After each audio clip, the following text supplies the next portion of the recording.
of years back at high school, I was selected to be a part of junior parliament to represent my district. And at that time, I came from, we used to call them Bundu schools, right? Right in the bush. I was an Asha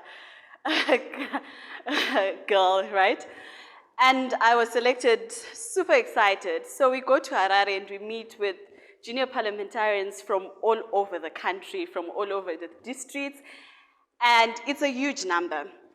And so they tell us that we need each province to then come up with an individual. Oh yeah, so that's me. I actually need the first two pictures in Togo, but it's fine. So this is me, like, back at high school, junior parliament. So they tell us that we are going to need basically each province to field one person that they believe is going to be capable to run for the top 10 posts of junior parliament. It's your president, your two vice presidents, prime minister, speaker of parliament. Those are your top 10 posts, right? And so each province had to bring one person. And I remember everyone going, it's obvious. Okay, so Beg is going to do it. Good friend of mine, anyway, forgive me for saying his name, but still a good friend. So everyone goes like, Beg is going to do it. In my mind, I was thinking, why is it so obvious Beg is going to do it? Because I didn't get from what platform they had ascertained that, well, he was the most deserving. Fair enough, he was probably more vocal.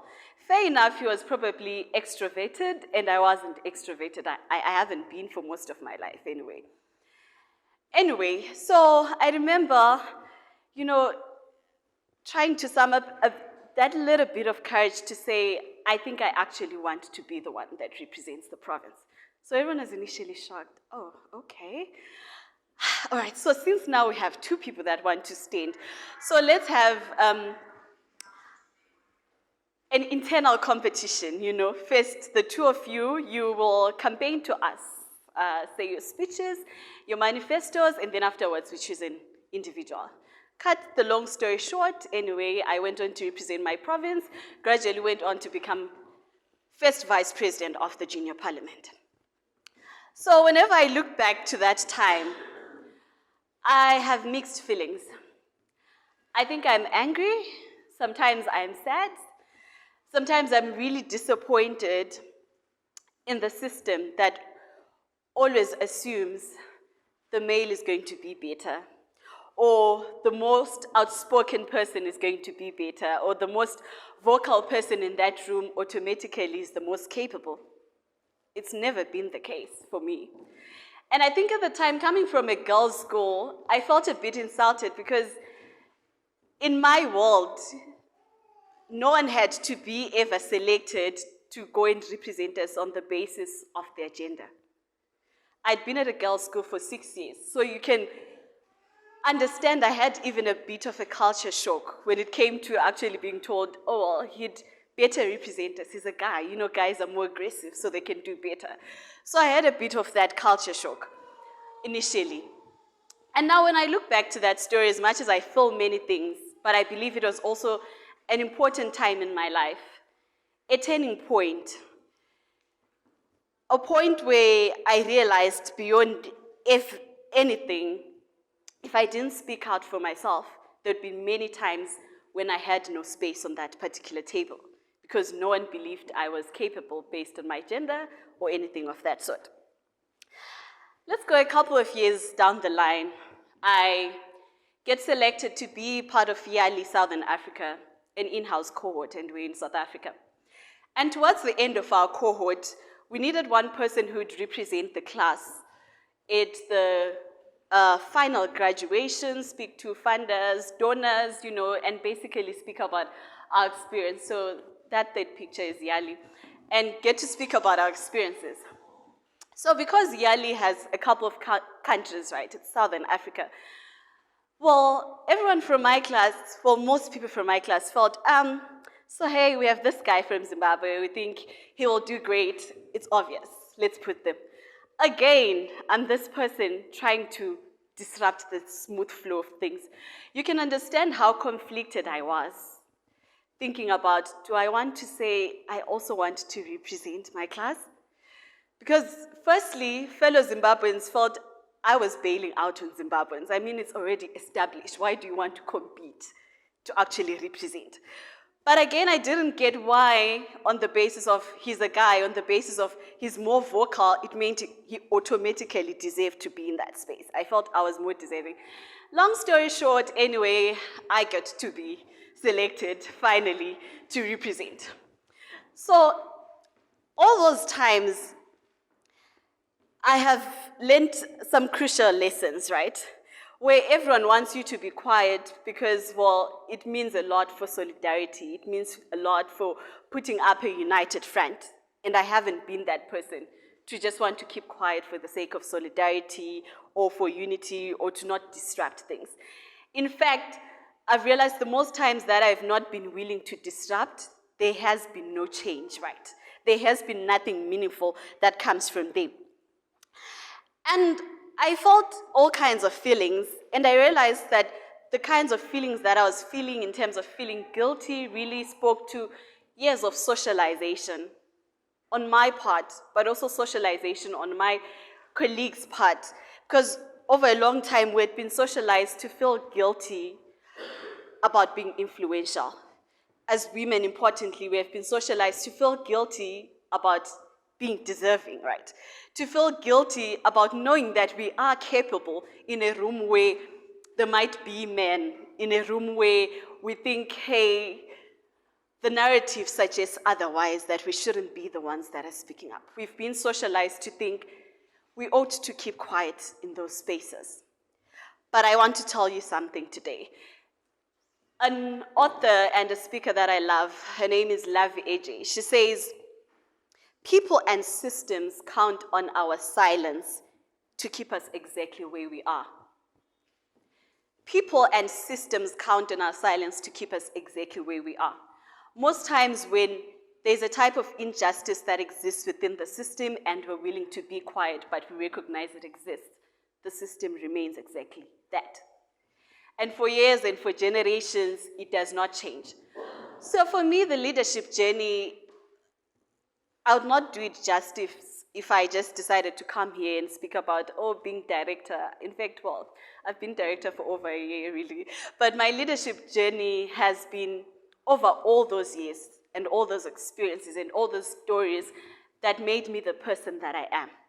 Because every time I felt fearful, every time I felt afraid, I gathered the little courage that I felt I had to say, I still ought to speak out because I believe I am capable. I believe I do deserve to be within that space. And it's always made the difference. My husband will tell you that for most of my life, and for my close friends, they'll tell you that for most of my life, one of my biggest nightmares was falling pregnant. It was one of my nightmares.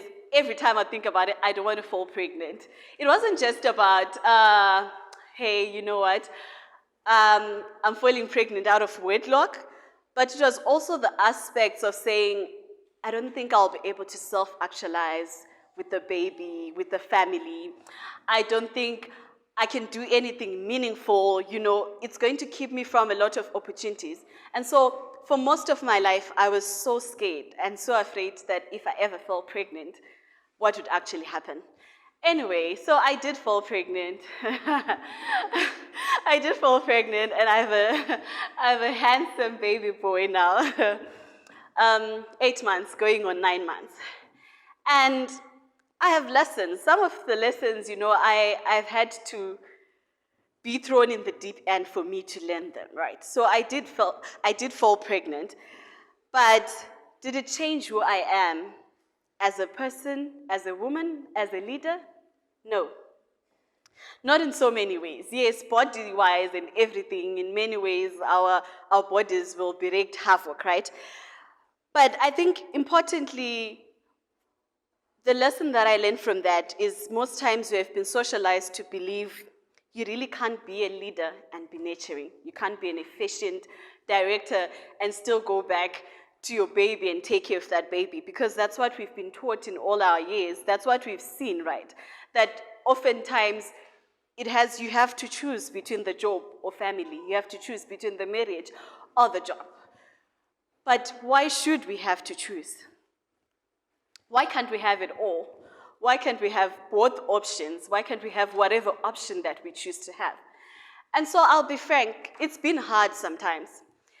Because sometimes you are awfully sleepy, sometimes you are so tired because the baby has kept you up the whole night. But the experience in many ways has also been worth it. It's taught me a lot about myself as a woman, it's taught me a lot about myself as a leader. But I think one of the important things I've learned and taken from that is you don't get to stop being a mother at work, right? You don't get to stop being a director even at home. All those are parts of ourselves that once we can't just, once we walk through one door, drop the other and say, I'll pick it up, right? These are aspects that we get to live with and they're integrated with each other. And normally we struggle with that as women, as how do we even start to balance all those aspects? How do we break the bias that we can still be mothers, we can still be wives, and we can still be capable and lead efficiently? And my advice would be simple. I owe a lot of my success, I owe a lot of who I am to the support systems around me. It starts from saying, I can't do it all, from the recognition that you can, though, do it all with the support systems around you. For me, sometimes it was awfully hard, but having a supportive husband made that difference, right? Having supportive nieces around me that I knew could still get my house cleaned or wash whenever there is washing or do the dishes made all the difference, right? Having supportive systems, even in the case of colleagues. I mean, there were times when I was pregnant where I would still have to record a podcast episode. By the way, I also have a podcast. It's called 21 Questions with Jacqui. So during that time, I would have deadlines, I would have reports where I am required every month to produce a report to say, okay, I've recorded this episode and these are the results. And I was pregnant, half the time I was so tired, half the time I didn't feel inspired. But the truth is I did have supportive systems. In people like even my producer, who'd literally at some point, I think when my baby was really literally a few weeks old, he'd literally come home. And if the baby cries, we need to stop and we try and re-record again, whether it's outside or it's in the car, it's in the living room, we are still trying to make it happen. At some point, it's my mother who's holding the baby. At some point, it's my mother-in-law who's holding the baby, right? But all those systems have contributed towards the kind of person that I am and towards how I've been able to navigate even the various changes that have occurred in my life in what would seem like a relatively short space of time. So what am I saying importantly? I'm saying it is time to break the bias, right? The biases that have kept us imprisoned for a very long time that tell us we can't lead and we can't be nurturing at the same time. We can't lead and we can't be mothers at the same time. We can't lead and we can't be wives at the same time.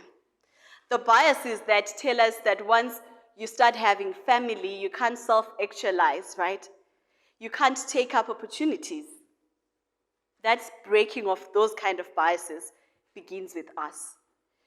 To say, if one lady can do it, it surely means that we all can do it in some kind of way.